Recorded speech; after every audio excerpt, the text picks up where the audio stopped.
everybody! I hope you've already listened to the first 5 chapters of The Wild Robot. I put it in Schoology. Obviously, you know that because if you're watching this video, you're in Schoology. I hope you all had a good day today. We spent a lot of time outside just enjoying the sun. Finally, it decided to come out and actually kind of dipping in the pool. It's still a little cold, but we just spent the day breathing in some fresh air and soaking up some vitamin D.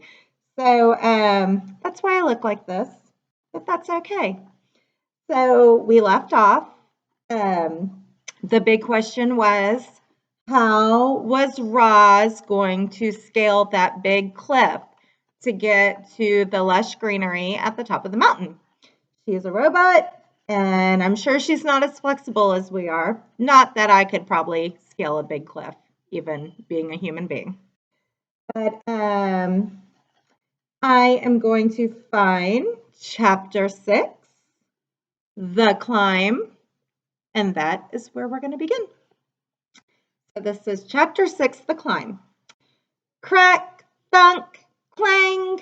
Roz was having a little trouble climbing the cliffs. She had a new dent on her rear and a long scrape down her side. And she was just about to get another ding when a crab scuttled out from under a piece of driftwood. The crab looked up and immediately showed off his giant claws. Everyone was afraid of his claws, but not the robot. She just looked down and introduced herself. Hello, crab. My name is Roz.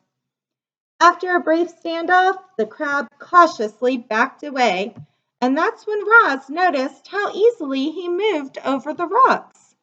With his wide stance and his grippy feet, the crab could crawl up and down any rock face. So Roz decided to try out his climbing technique.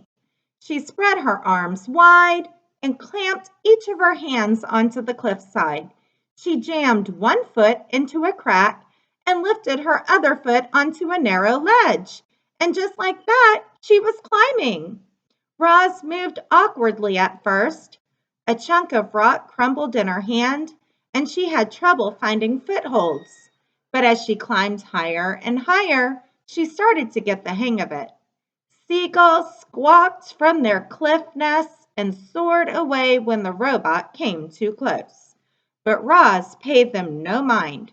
She was focused only on getting to the top. Up and up and up she went, methodically climbing past nests and ledges and tiny trees rooted in the cracks. And before long, our robot felt the soft soil of the island beneath her feet. And here she is, if you look at the picture. She's right here. Oops, still trying to get used to that camera. Look at her. She looks like one of those little rally monkeys. Chapter 7, The Wilderness. Animals. Sounds filled the forest. Chirps and wing beats and rustlings in the underbrush. And then from the sea cliffs, there came new sounds. Heavy, crunching footsteps. The forest animals fell silent, and from their hiding places they watched as the sparkling monster stomped past. But the forest was not a comfortable place for Roz. Jagged rocks and fallen trees and tangled underbrush made it difficult for her to walk. She stumbled along, struggling to keep her balance, until her foot snagged and she toppled over like a piece of timber. It wasn't a bad fall. No dings, no dents, just dirt. But Roz was programmed to keep herself in good working order. And once she was back on her feet, she immediately began cleaning herself off. Her hands darted around her body, quickly brushing and picking up every speck of dirt. And here she is in that big, lonely forest. She looks so small, so alone. She doesn't really feel emotion, so I don't know if she's scared or not. Only when the robot was sparkling again did she continue through the forest. Roz stumbled on until she found a patch of ground that was flat and open and carpeted with pine needles. It seemed like a safe place, and safety was all the robot really wanted. So she stood there motionless, all perfect lines and angles set against the irregular shapes of the wilderness. Chapter 8, The Pine Cones. If you stand in a forest long enough, eventually something will fall on you. And Roz had been standing in the forest long enough.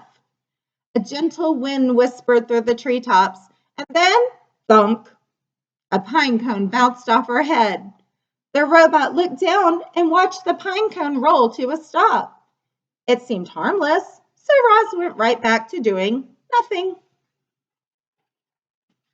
A few hours later, a gust of wind rushed through the treetops, and then, thunk, the robot looked down as another pine cone rolled away.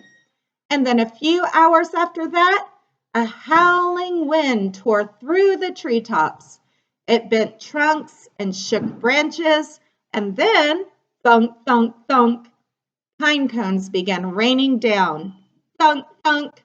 Roz felt something like annoyance. Thunk.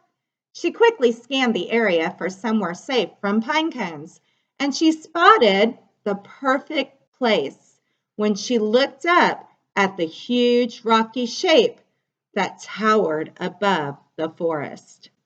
This is Chapter 9, The Mountain. Roz was now stomping her way up the mountain. Dense forests and rocky outcrops forced the robot to zig and zag and backtrack.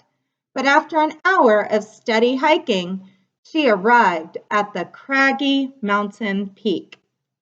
Grasses and flowers and shrubs sprouted from every pocket of soil, but there were no trees at the top. Roz was safe from those annoying pine cones. She dusted herself off and then carefully climbed up a leaning slab of stone to the very highest point of the entire mountain. The robot slowly turned her head completely around. She saw the ocean stretching to the horizon in every direction, and in that moment, Roz learned what you and I have known since the beginning of this story. In that moment, Roz finally realized that she was on an island. Roz looked down and surveyed the island. Starting from the sandy southern point, the island grew wider and greener and hillier until it finally jutted up into the rocky cone of the mountain. In some places, the mountain fell away, leaving sheer cliffs. A waterfall rushed off one cliff and fed a river that wound its way through a great meadow in the center of the island.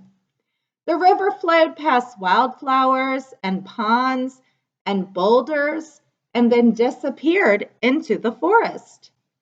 Blurry shapes suddenly cut through the robot's vision. She refocused her eyes and saw vultures circling above the foothills. Then she noticed lizards warming themselves on a distant rock. A badger peeked out from a berry bush. A moose waded through a stream. A flock of sparrows turned in perfect unison above the trees. The island was teeming with life. And now it had a new kind of life, a strange kind of life, artificial life. And here's Roz standing high on the mountain, observing everything. Chapter 10, The Reminder. I should remind you, reader, that Roz had no idea how she had come to be on that island. She didn't know that she'd been built in a factory and then stored in a warehouse before crossing the ocean on a cargo ship. She didn't know that a hurricane had sunk the ship and left her crate floating on the waves for days until it finally washed ashore. She didn't know that she'd been accidentally activated by those curious sea otters. As the robot looked out at the island, it never occurred to her that she might not belong there. As far as Roz knew, she was home. So I hope you enjoyed those chapters. So Roz is really starting to kind of develop a personality maybe. But what I find is interesting is since she thinks she belongs there and she's surrounded by so many different animals, do you think that maybe she'll start taking on some of the characteristics of different animals, or maybe bond with one type of animal more than another animal? We'll find out. You got to stay tuned. Good night, y'all.